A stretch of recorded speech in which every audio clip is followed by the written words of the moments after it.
Hindi na po siya, sir. Kasi hindi naman po siya lalanggamin po. O sa, ibilad nyo lang po siya sa araw, ilagay nyo po siya sa ibabaw ng stove, painitan mo. Record din siya. Para matalan. Hindi po, wala po siyang expiry po. Bali, ano siya, paano siya pinroduce? Di ba, asin lang siya, tapos anong ginawa sa kanya? Hindi, I mean, para maging ganyan. Ito po. May halo ba siya? First step po kasi nito, sir, yung balat po sa niyo, binabad po siya sa tubig dagat ng 3 to 4 months.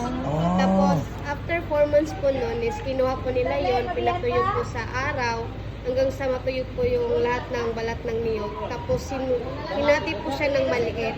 Pag nahati na po siya ng maliit, is sinunog po siya ng 5 days at 4 nights.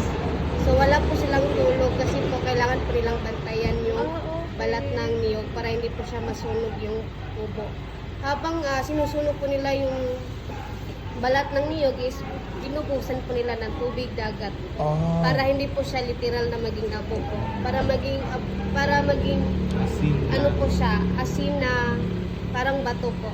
Pagkatapos po nun is nilagay po siya sa filtration, tapos nilagyan po siya ng tubig dagat, tapos yung nasa brine po, yun na po yung niluto po ng 6 to 7 hours dito po. Tapos sa sobrang init po, mabibiyak. Grabe yung proseso din. No? Artisanal ba?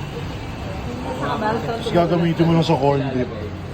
Eto, eto pala, 10. Yes po, palayok po itong Ayan yung sumobra. Nakabaliktad kasi siya pag ganun po siya ano. niluto ng 6 to 7 hours. Eto unahin ko. Ito po yung masarap to. kumukulong tubig sa dagat. Ako ate, isa. Tapos ikakaskas mo yan no? Yes po. Kung dito po sa baba, kutsara lang po. Kasi Ganun, hindi ganun po mo siya lang. matigas po kumpara po dito. Okay. Sa sobrang tigas po talaga. Ako